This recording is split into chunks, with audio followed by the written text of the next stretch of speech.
Hello everyone, welcome again on my channel. So student, आज हम अपनी इस वीडियो में सीडीपी के कुछ और क्वेश्चन करेंगे। सभी को पता है, देखो हमारा जो पेपर है वो अप्रोचिंग है। 3 दिसंबर को है हमारा एग्ज़ाम है एचटेट का।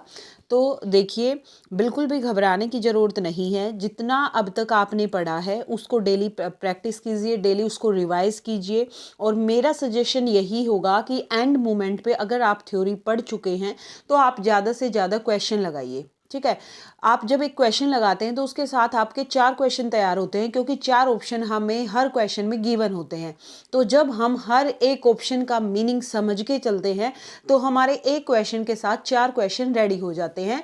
तो कंसिस्टेंसी रखिए, consistency is the key of success. ये आपको ध्यान रखना है कि अगर आप दिन में 3 घंटे पढ़ रहे हैं तो डेली आप 3 घंटे पढ़ाई के लिए ज़रूर निकालें। ऐसा नहीं होना चाहिए कि आज आप 3 घंटे पढ़ रहे हैं, कल आप टाइम नहीं दे रहे हैं, तो उस चीज़ में आपको सक्सेस नहीं मिलेगी। कंसिस्टेंसी आपको रखनी है। अगर 1 घंटा भी आप स्टडी को देते हैं तो 1 घंटा आप डेली दीजिए और ज़्यादा से ज़्यादा एमसीक्यू लगाइए, क्योंकि ये पीक टाइम है और थ्योरी सब पढ़ चुके होंगे। अब हमारा क्वेश्चन का टाइम है।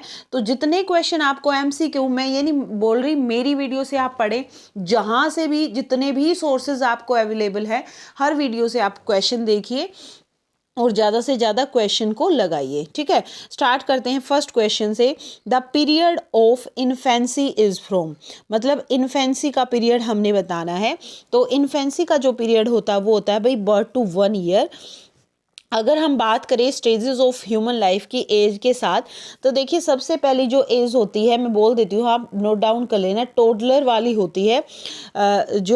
हम ये कह सकते हैं इन्फेंसी उसी में कवर हो जाती है हमारी 5 ईयर तक। फिर चाइल्डहुड आती है। चाइल्डहुड में भी एक अर्ली चाइल्डहुड आती है, एक लेट आती है। तो वैसे जो चाइल्डहुड का टाइम है वो, आप टोटल चाइल्डहुड की बात करें तो वो 3 to 11 ईयर्स हो जाएगा। मिडल जो चाइल्डहुड आता है इसमें वो अर्ली तो देखिए 3 to 8 हो गया, मिडल हो गया हमारा 9 to 11, और उसके बाद एडोलसेंस और टीनेज की बात करें तो वो होती है हमारी 12 to 18 ईयर, और उसके बाद स्टार्ट हो जाती है हमारी अडल्टहुड। नेक्स्ट क्वेश्चन देखिए स्टूडेंट, अकॉर्डिंग टू प्याजे a child between 2 to 7 year is in the dash stage of cognitive development। मतलब एक बच्चे की एज 2 से 7 साल के बीच में है। तो प्याजे के अकॉर्डिंग वो कौन सी स्टेज पे है? तो वो कौन सी स्टेज पे है भाई? 2 to 7 की अगर हम बात करें तो उसकी जो स्टेज रहेगी वो रहेगी हमारी प्री ऑपरेशनल स्टेज। तो फर्स्ट ऑप्शन यहाँ पे करेक्ट रहेगा। सभी को पता है प्याजे ने 4 स्टेज दी थी, इंटेलेक्चुअल कह लो या फिर कॉग्निटिव डेवलपमेंट की। उसमें सबसे पहली जो स्टेज है वो ये है हमारी सेंसरी मोटर, जिसकी एज होती है बर्थ से लेके 18 से 24 मंथ तक। ठीक है, सेकंड जो स्टेज होती है वो मैं ऑलरेडी बता चुकी हूँ, प्री ऑपरेशनल होती है, टोडलरहुड आप इसको बोल सकते हो। ये होती है हमारे 18 से 24 मंथ से स्टार्ट होके 7 साल की एज तक प्री ऑपरेशनल हमारी होती है। ठीक है, नेक्स्ट होती है हमारी कंक्रीट ऑपरेशनल, जिसकी जो एज है भाई वो होती है 7 से लेके 11 तक, और इसके बाद आती है फॉर्मल ऑपरेशनल। ठीक है, एडोलसेंस थ्रू अडल्टहुड ये रहेगी। तो 11 से स्टार्ट होकर आप अडल्टहुड की एज तक आप इसको फॉर्मल ऑपरेशन को कंसिडर कर सकते हैं। ठीक है, नेक्स्ट क्वेश्चन देखिए, हिंदी वाले स्टूडेंट हिंदी में पढ़ लीजिए भाई, थोड़ा सा मैं छोटा कर देती हूँ ताकि हिंदी वाले स्टूडेंट को भी इजीली दिखे। डेवलपमेंट प्रोसीड फ्रॉम, जो डेवलपमेंट है वो कैसे प्रोसीड होती है? तो देखिए जो डेवलपमेंट प्रोसीड होती है वो कहाँ से कहाँ जाती है? ए ऑप्शन हमारा करेक्ट रहेगा, first one, general to specific. अब देखिए जनरल टू स्पेसिफिक का मीनिंग होता क्या है?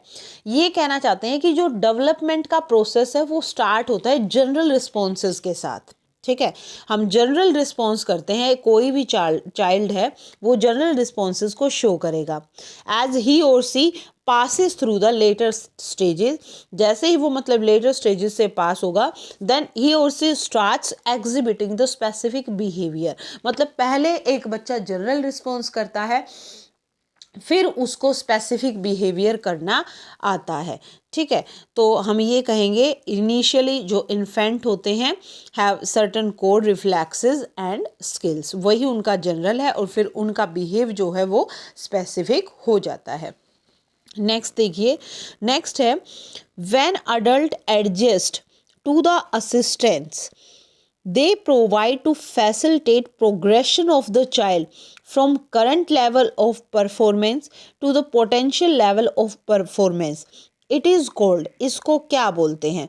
देखिए ये कह रहे हैं कि जो अडल्ट्स होते हैं वो क्या प्रोवाइड करते हैं, असिस्टेंट प्रोवाइड करते हैं किसको, ताकि एक बच्चे की जो प्रोग्रेस है वो फैसिलिटेट हो, बढ़ जाए। करंट लेवल उसकी जो प्रोग्रेशन है वो कम है, तो करंट लेवल ऑफ परफॉर्मेंस से उसकी जो परफॉर्मेंस है वो पोटेंशियल लेवल ऑफ परफॉर्मेंस ले ले। ठीक है, किसकी गाइडेंस की बात कर रही है? जब अडल्ट गाइड करता है उसी बच्चे को, तो इसको हम क्या बोलते हैं? देखिए बेटा ये क्वेश्चन बहुत बार पूछा जा रहा है, तो इस प्रोसेस को बोला जाता है स्कैफोल्डिंग, जिसमें एक बच्चे की प्रोग्रेशन, उसका पोटेंशियलिटी इंक्रीज होती है हाई लेवल तक, किसकी गाइडेंस के अंडर, किसकी असिस्टेंस के अंडर? एक अडल्ट की, जो कि मोर नॉलेजेबल पर्सन है, MKO।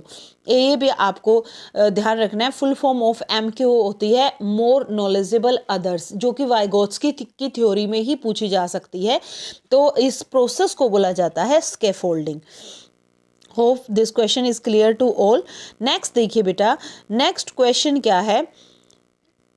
The process of changing the existing schemas to include new information is called। देखिए स्कीमा होता है कोई भी जो सेट ऑफ इंफॉर्मेशन है, सेट ऑफ नॉलेज है जो आपके माइंड के अंदर है, वो स्कीमा है। तो वो प्रोसेस जिसमें जो एग्जिस्टिंग स्कीमा है, एग्जिस्टिंग जो करंट नॉलेज आपके माइंड के अंदर है, उसके अंदर आपने क्या किया, कुछ नई इंफॉर्मेशन को एडप्ट कर लिया, तो उस प्रोसेस को क्या बोलेंगे ये हमने बताना है। न्यू इंफॉर्मेशन को ऐड करना, तो देखिए भाई एसिमिलेशन होता है, और फिर उस न्यू इन्फॉर्मेशन के साथ ही मतलब ये मान लेना कि this information is now fulfil, तो वो हमारा अकोमोडेशन होता है। तो मेरे को तो भाई इस क्वेश्चन में डाउट लग रहा है, मेरे अकॉर्डिंग इसका आंसर एसिमिलेशन होना चाहिए। एग्जिस्टिंग स्कीमा को चेंज कर लिया इंक्लूड करके न्यू इन्फॉर्मेशन, वैसे इसका अकोमोडेशन गिवन है, लेकिन I think answer of this question is the assimilation. Fifth का सेकंड ऑप्शन करेक्ट रहेगा। नेक्स्ट पे आते हैं,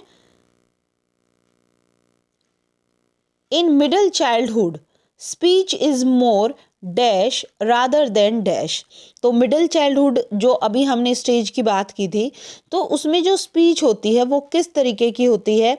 वो होती है सोशलाइज्ड, क्योंकि यहाँ पे बच्चा सोसाइटी में अपने पीयर ग्रुप के साथ रहना ज़्यादा पसंद करता है, तो जो स्पीच है वो मोर सोशलाइज्ड होती है रादर देन ईगोसेंट्रिक, क्योंकि ईगोसेंट्रिक ये अर्ली चाइल्डहुड में हो सकती है, जहाँ पे बच्चे को सिर्फ ये लगता है आई एम सुपीरियर, जो मैं कह रहा हूँ वही ठीक है, जो मैं करता हूँ वही सब कुछ है, तो वो ईगोसेंट्रिक होता है। लेकिन मिडिल चाइल्डहुड के अंदर वही जो स्पीच है वो सोशलाइज्ड में चेंज हो जाती है बजाय कि ईगोसेंट्रिक के। ठीक है, नेक्स्ट है question number 7, the child centred education involve. ठीक है, चाइल्ड सेंटर्ड एजुकेशन कौन सी होगी? जो बच्चे की इंटरेस्ट के अनुसार होगी, ठीक है, और बच्चे के इंटरेस्ट के अनुसार कौन सी चीज़ें होती है? जब बच्चा खुद करके कुछ चीज़ सीखता है। तो यहाँ पे जो चाइल्ड सेंटर्ड एजुकेशन है वो क्या इन्वॉल्व करेगा? Hands on activities for kids. तो ए ऑप्शन हमारा यहाँ पे करेक्ट रहेगा। नेक्स्ट देखिए, the class teacher observed Raghav in her class playing melodious self composed music on his keyboard. Class teacher ने क्या ऑब्जर्व किया कि जो राघव है, राघव हर क्लास, उसकी क्लास के अंदर उसने क्या प्ले किया? मेलोडियस सेल्फ कंपोज्ड म्यूजिक अपने कीबोर्ड से। तो जो क्लास टीचर है thought that Raghav seem to be high in dash intelligence. तो राघव के अंदर किस तरीके की इंटेलिजेंस है? म्यूजिक से रिलेटेड उसने कुछ कंपोज किया है कीबोर्ड से, तो उसके अंदर कौन सी इंटेलिजेंट है भाई?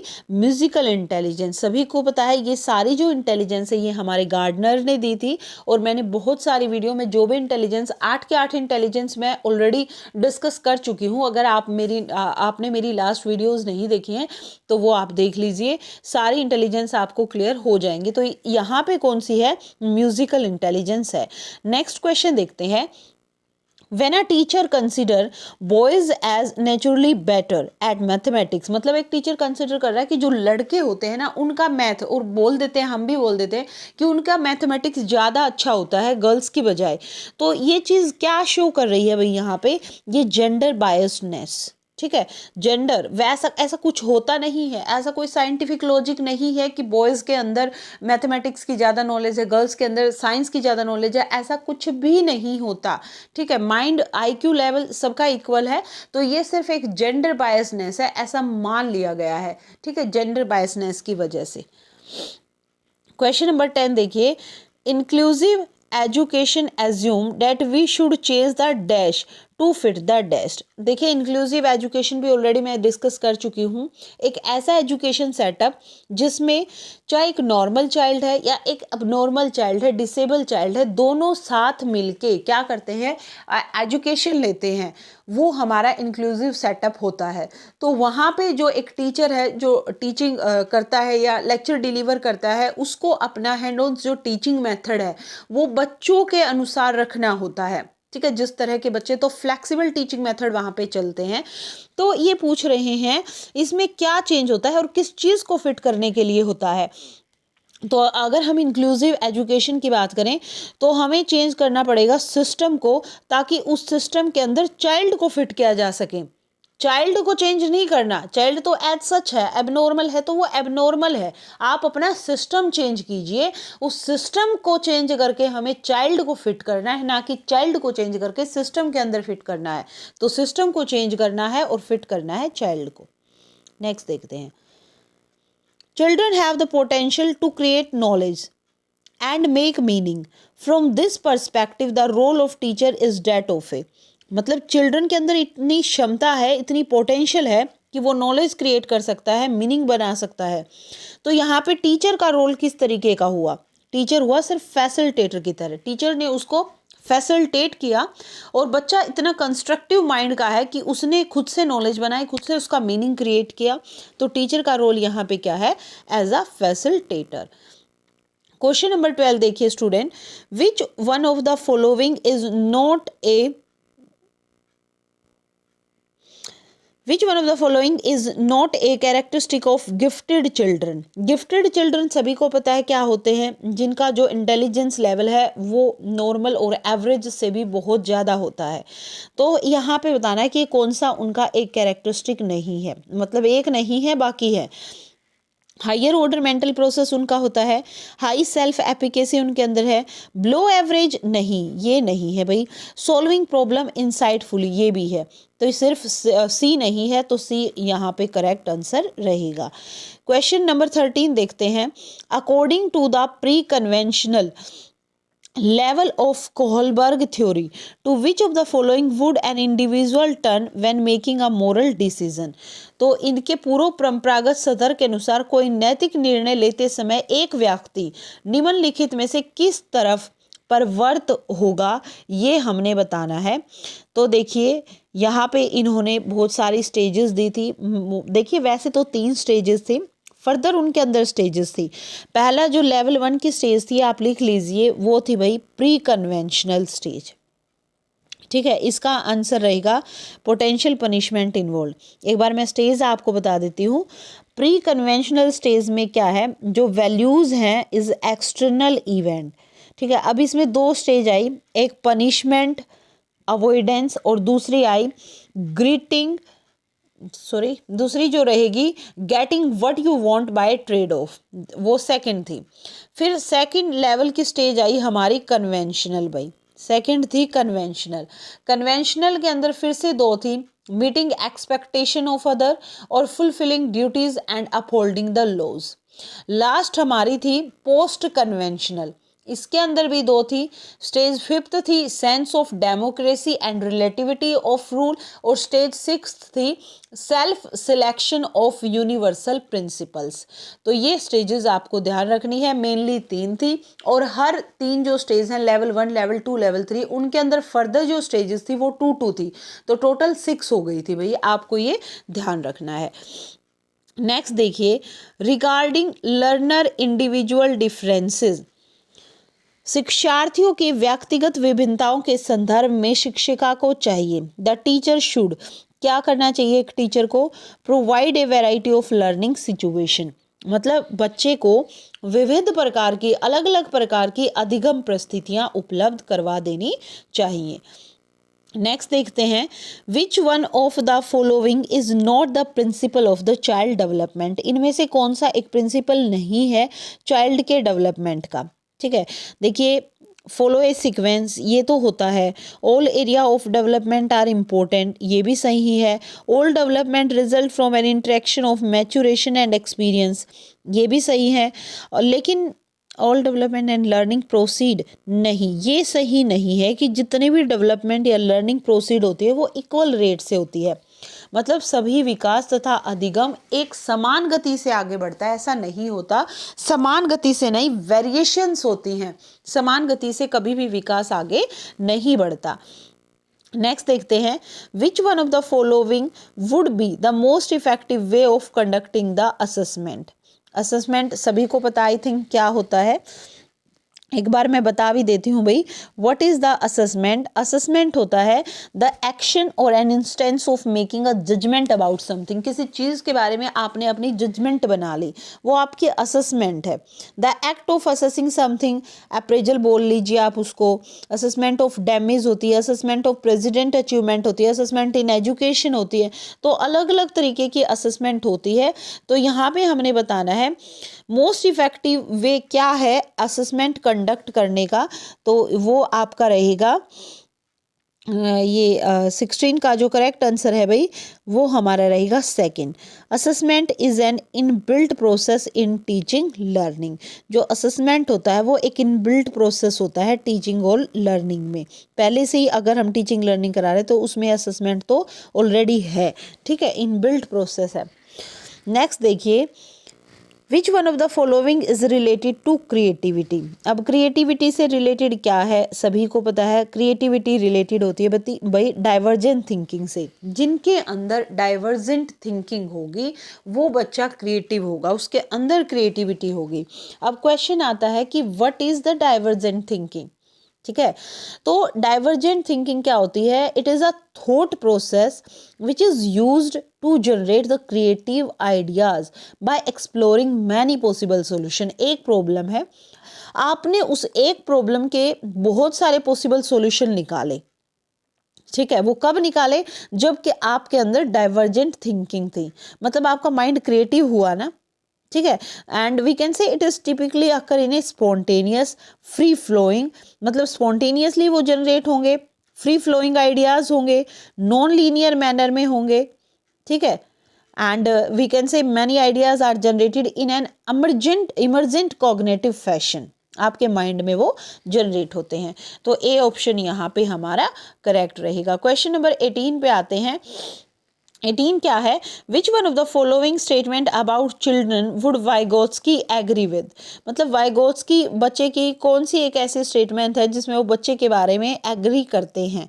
तो करेक्ट स्टेटमेंट है children learn through social interaction with peers and adult, मतलब बच्चा एक ज़्यादा कब सीखता है? एक तो ये बोलता है लैंग्वेज का बहुत ज़्यादा रोल है बच्चे के सीखने में, दूसरा ये कहता है कि हमारे कल्चर का रोल है, बच्चा सोसाइटी में ज़्यादा सीखता है, जब वो अपने पीयर्स के साथ अपने अडल्ट के साथ इंटरेक्शन करता है तो बच्चा ज़्यादा सीखता है। देखिए, अब एक बच्चा ऐसा होता है जिसको पेरेंट्स घर से बाहर ही ना निकलने दें तो वो बच्चा सोशल नहीं हो पाता, और एक बच्चा पढ़ने के टाइम पे पढ़ता भी है, खेलने के टाइम पे वो सोसाइटी में जाके बच्चों के साथ, पीयर ग्रुप के साथ, अडल्ट्स की बातें सुनता है, तो उस बच्चे का ये बोलते हैं कॉग्निटिव डेवलपमेंट बहुत अच्छे तरीके से होता है कंपैरिजन जो बच्चा इंट्रोवर्ट है, ठीक है। नेक्स्ट क्वेश्चन पे मूव करते हैं। क्वेश्चन नंबर 19 क्या कहता है? चिल्ड्रन आर, तो ये पूछना चाहते हैं क्या क्यूरियस होते हैं beings who use their own logic and abilities to explore the world around them। मतलब चिल्ड्रन क्यूरियस होते हैं, वो खुद के लॉजिक, खुद की एबिलिटीज़ को यूज़ करते हैं अपने चारों ओर, जो वर्ल्ड उनके चारों ओर है उसको एक्सप्लोर करने के लिए। Question number 20, which of the following statement about children error is correct. Children's के एरर को लेके कौन सी स्टेटमेंट यहाँ पे करेक्ट है ये आपने बताना है। तो children's error are a part of learning process. सभी को पता है कि जब बच्चा लर्निंग करता है तो वो त्रुटि भी करेगा, एरर भी करेगा। तो बच्चों की त्रुटियाँ उनके सीखने की प्रक्रिया का अंग है। मतलब जब बच्चे सीखते हैं तो त्रुटि वो करते हैं। This is the part of their learning process. Second option यहाँ पे करेक्ट रहेगा। 21 देखिए, A teacher need to ensure that all learner in her class feel accepted and valued. To do this, the teacher should, मतलब एक अध्यापक ये चाहता है, सुनिश्चित करना चाहिए एक अध्यापक को ये कि उसकी कक्षा के सभी विद्यार्थी अपने आप को वैल्यूड फील करें, एक्सेप्टेड फील करें। तो इसके लिए शिक्षक को चाहिए, क्या करना चाहिए इसके लिए शिक्षक को, वो बताना है। तो यहाँ पे करेक्ट ऑप्शन रहेगा 4, get to know the social and cultural background of her student and encourage diverse opinion in the class। मतलब अपने शिक्षार्थियों को सामाजिक और सांस्कृतिक पृष्ठभूमि की जानकारी बच्चा प्राप्त करे और कक्षा में विविध मतों को प्रोत्साहित करे। फोर्थ ऑप्शन हमारा यहाँ पे करेक्ट रहेगा।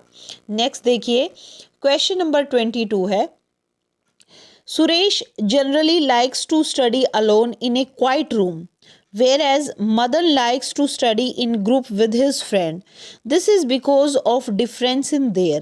मतलब सुरेश सामान्य रूप से एक शांत कमरे में अकेले पढ़ना चाहता है, जबकि मदन एक समूह में अपने मित्रों के साथ पढ़ना चाहता है।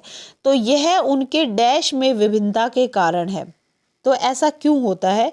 उनका लर्निंग स्टाइल अलग है। ना तो ये एप्टीट्यूड को शो कर रहा है, ना ही इन दोनों चीज़ों को।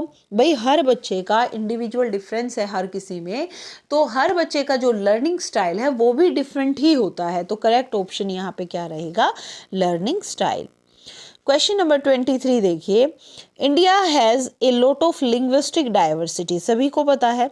तो in this context what is the most appropriate statement about multilingual classroom eight primary level, specially class 1 and 2। तो कक्षा 1 और 2 के प्राथमिक स्तर पर बहुभाषिक कक्षाओं के बारे में सर्वथा जो उपयुक्त कथन है वो यहाँ पे क्या है? वो ये रहेगा, the teacher should respect all language. मैंने थ्योरी कराई थी हिंदी की, उसमें भी मैंने कराया था मल्टीलिंगुअलिज्म की जो टीचर है उसको रिस्पेक्ट करनी चाहिए सारी लैंग्वेजेस की। और मतलब अगर उसकी क्लास में अलग अलग लैंग्वेज फील्ड से बच्चे बैठे हैं तो हर किसी की लैंग्वेज की उनको क्या करनी चाहिए? रिस्पेक्ट करनी चाहिए। और बच्चों को भी एनकरेज करना चाहिए कि वो आपस में कम्युनिकेट करें, ताकि वो एक दूसरे की कल्चर को रिस्पेक्ट दे, एक दूसरे की लैंग्वेज को रिस्पेक्ट दे। ठीक है। What is meant by nature in nature nurture controversy. तो यहाँ पे मीनिंग पूछा है नेचर का, नेचर नर्चर कंट्रोवर्सी के अंदर। तो ये रहेगा सेकंड ऑप्शन, बायोलॉजिकल गिवंस और द हेरिडिटरी इंफॉर्मेशन। यही होता है nature in nature nurture controversy. Meaning biological given और द हेरिडिटरी इंफॉर्मेशन, जैविक विशिष्टताएं या वंशानुक्रम सूचनाएं दोनों ही जुड़ी हुई हैं हमारी नेचर नर्चर कंट्रोवर्सी से। क्वेश्चन नंबर 25, मास मीडिया मतलब जनसंचार माध्यम सामाजिकरण का एक महत्वपूर्ण माध्यम बनता जा रहा है, सभी को पता है। तो नीचे दिए गए जो कथन है उनमें से सबसे उपयुक्त कथन हमने बताना है, वो कौन सा है? वो ये है कि access to mass media is growing and mass media influences attitude, value and belief। मतलब जनसंचार माध्यमों की पहुंच बढ़ रही है और जो जनसंचार माध्यम है उनसे हमारी अभिवृत्तियां, मतलब हमारा एटीट्यूड, हमारे मूल्य, हमारे बिलीफ, वो भी क्या हो रहे हैं? प्रभावित हो रहे हैं। ठीक है। Then C option is correct in question number 25। Let's move on. Question number 26. How children learn? Which one of the following is not true with respect to this statement? मतलब बच्चे किस प्रकार से सीखते हैं और नीचे दिए गए कथनों में से कौन सा कथन इस पर्सन के विषय में सही नहीं है? तो देखिए, children learn when they are cognitively ready, जब वो संज्ञानात्मक रूप से सीखने के लिए तैयार हैं वो तभी सीखेंगे। Children learn in a number of ways, अनेक प्रकार से बच्चे सीखते हैं। Children learn as they are naturally motivated, जब वो स्वाभाविक रूप से खुद ही प्रेरित होते वो तभी सीखते हैं। लेकिन चिल्ड्रन सिर्फ क्लास में सीखते हैं ऐसा कुछ नहीं है। Out of in their environment, in their society, in their family, जहाँ पे भी मतलब एक कॉर्नर भी होता है घर के अंदर, तो बच्चा हर कहीं सीख सकता है, बजाय कि उसके पास ये तीनों कंडीशन होनी चाहिए, वो रेडी होना चाहिए सीखने के लिए, तो वो कहीं भी सीख सकता है। ए ऑप्शन करेक्ट नहीं है। क्वेश्चन नंबर 27 देखिए, which one of the following strategy should a primary school teacher adopt to motivate her student? ठीक है, क्वेश्चन सबको समझ में आ गया होगा कि एक टीचर को क्या स्ट्रेटेजी अडॉप्ट करनी चाहिए अपने स्टूडेंट्स को मोटिवेट करने के लिए। तो करेक्ट ऑप्शन यहाँ पे भी क्या रहेगा? Help children set goals as per their interest and support them in working towards the same. Clear है? ये कहना चाहते हैं कि बच्चे को उनकी रुचियों के अनुसार अपने लक्ष्य निर्धारित करने और उन्हें पाने में सहायता करना, ये एक टीचर को अडॉप्ट करना चाहिए मोटिवेट करके अपने स्टूडेंट्स को। Which one of the following is the primary agent of socialisation? बहुत बार ये क्वेश्चन डिस्कस हुआ है, सभी को पता है प्राइमरी जो सोशलाइजेशन, सबसे पहले जो सोशलाइजेशन होता है बच्चे का, वो उसके घर परिवार में होता है, उसकी फैमिली में होता है। तो फैमिली यहाँ पे करेक्ट रहेगा। Giving children group work is an effective pedagogic strategy. ठीक है, बच्चे को मतलब समूह में कार्य दे दिया तो ये एक प्रभावी शिक्षण रणनीति है। क्यों इसको माना गया है भैया ऐसा, ये पूछना चाहते हैं। तो ऐसा इसलिए है कि जो चिल्ड्रन होते हैं वो एक दूसरे से सीखते हैं एंड एक दूसरे को सपोर्ट करते हैं लर्निंग प्रोसेस के अंदर। सी ऑप्शन हमारा करेक्ट है। क्वेश्चन नंबर 30 देखिए, a child with normal intelligence shown difficulty in reading and comprehending the language. मतलब डिफिकल्टी देखिए अब कहाँ पे आ रही है? पढ़ने में। तो यहीं से पता चल गया भाई लक्ष्य पढ़ना नहीं आता, तो यहाँ पे करेक्ट ऑप्शन कौन सा आ जाएगा? डिसलेक्सिया। ठीक है, तो ये इंडिकेट करता है चाइल्ड के अंदर सिम्टम कौन सी एक बीमारी करती है कि उसको पढ़ने में प्रॉब्लम हो रही है।